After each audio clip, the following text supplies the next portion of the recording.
Puis-je présenter mon épouse? Chérie, voici frère Leroy et Paul Cobb de Los Angeles en Californie.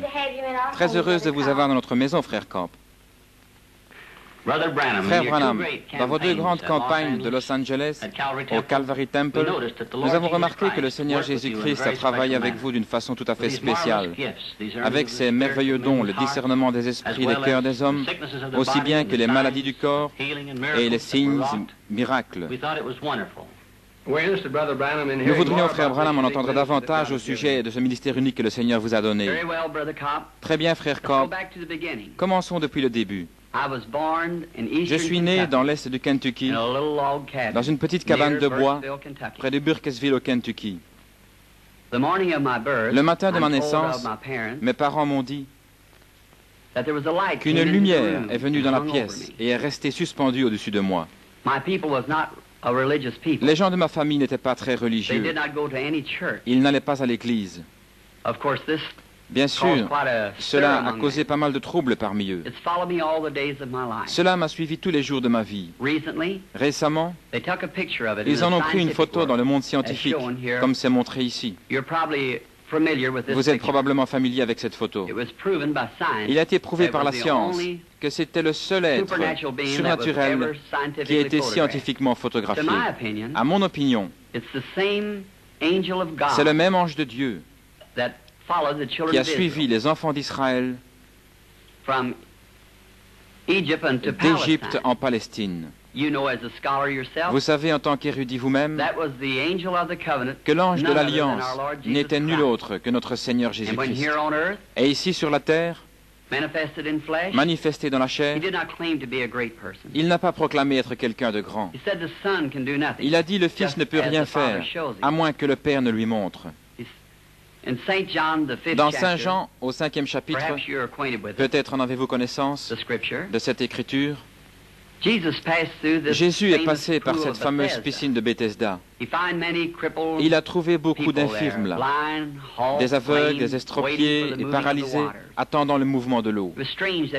Il est étrange qu'il ait seulement exercé son ministère envers une seule personne. Mais si vous remarquez, il savait où se trouvait cette personne. Le Père lui avait montré. Il a guéri celui-ci. Peut-être n'était-il pas estropié.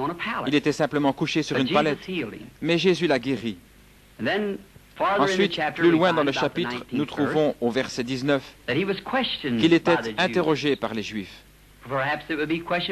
Peut-être serait-il interrogé aujourd'hui. Pourquoi Dieu, passant dans un endroit où se trouvaient tous ces gens paralysés, estropiés et aveugles, et ne les guérit-il pas tous? Mais ici, je cite ses paroles. Il a dit, en vérité, je vous le dis, le Fils ne peut rien faire de lui-même, si ce n'est ce qu'il voit faire au Père. Ceci, le Fils le fait pareillement. C'est pourquoi, selon ses propres mots, son ministère était basé sur des visions de son Père. Il n'est pas étrange alors que son ministère s'accomplisse comme il l'a promis à ses disciples. Les choses que je fais, vous les ferez aussi, et même de plus grandes, car je m'en vais vers mon Père. Il a dit encore un peu de temps et le monde ne me verra plus. Mais vous me verrez, car je serai avec vous et même en vous jusqu'à la fin du monde. Jésus-Christ, le même hier, aujourd'hui et éternellement. Je crois que c'est une confirmation dans ces derniers jours de la résurrection de Jésus-Christ, vivant parmi son peuple, accomplissant les mêmes signes et miracles qu'il a fait quand il était ici sur la terre. À l'âge de 7 ans, nous avons déménagé du Kentucky en Indiana, sur la route un peu plus haut d'où nous habitons maintenant.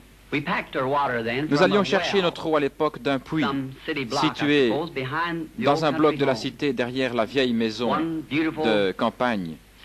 Un bel après-midi de septembre, en revenant de la pompe avec de l'eau, il y avait un grand peuplier imposant qui se trouvait à mi-chemin entre la pompe et la maison. En passant là, il y a un tourbillon de vent dans l'arbre. Ce que nous appelons ici un tourbillon de vent. Eh bien, ce n'était rien d'étrange pour cette époque de l'année dans cette région du pays, mais cela restait dans l'arbre, cela ne partait pas. Je me suis arrêté pour voir ce que c'était, et une voix me parla, disant, « Ne fume jamais, ni ne bois ou souille ton corps en aucune manière, car il y aura un travail pour toi à accomplir quand tu seras plus âgé. » Effrayé.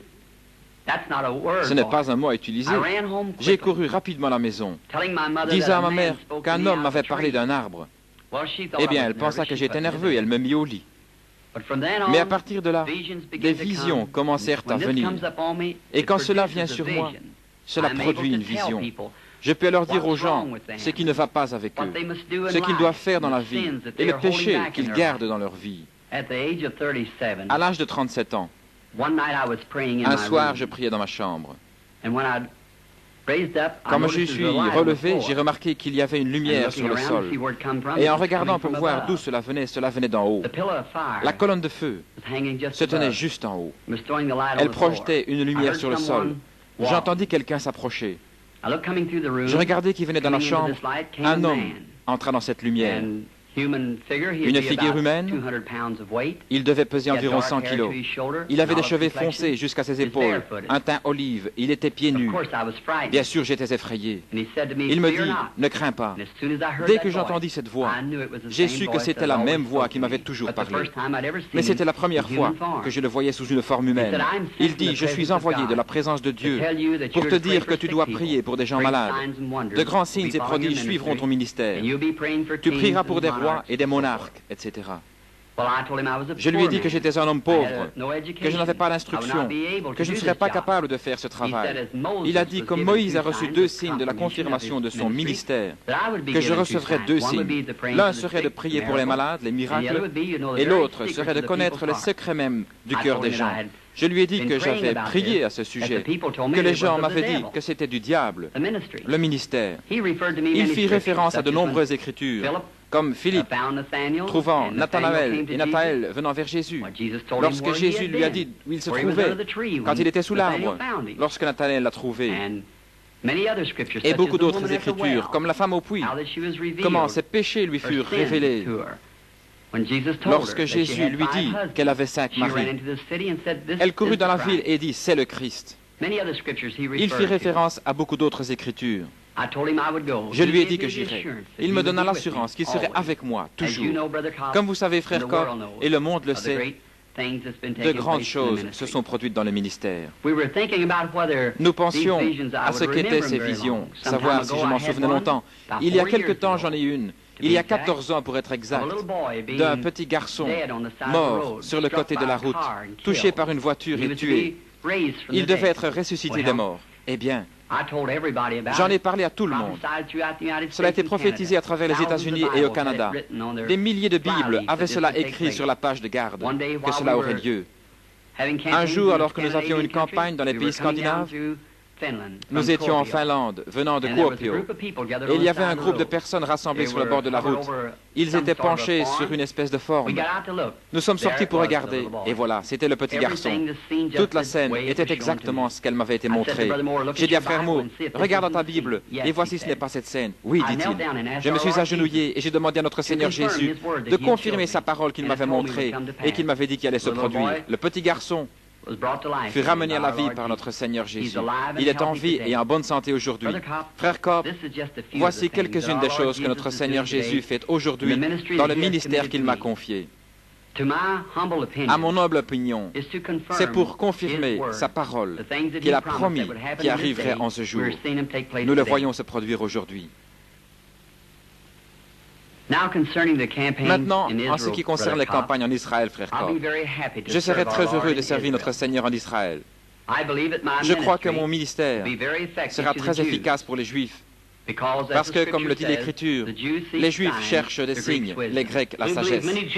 Nous croyons que beaucoup de Juifs et beaucoup de personnes là-bas dans la Terre Sainte arriveront à croire que le Seigneur Jésus-Christ est le Messie lorsqu'ils verront un chrétien accomplissant la prophétie de Joël dans l'Ancien Testament. Oui, frère Cobb. Je suis certain que vous vous référez à la prophétie de Joël dans l'Ancien Testament, Joël 2, 28, comme il a prophétisé, disant que dans les derniers jours, il déverserait son esprit sur toute chair. Les fils et les filles prophétiseraient, les hommes âgés auraient des rêves et les jeunes hommes auraient des visions. Eh bien, frère Branham, je pense que nous allons devoir dire au revoir pour aujourd'hui. Cela a été un grand plaisir pour nous et très édifiant.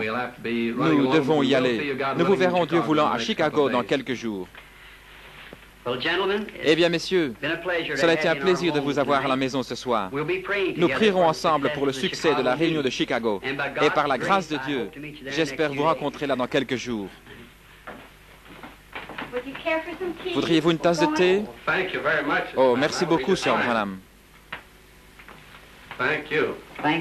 Merci, chérie.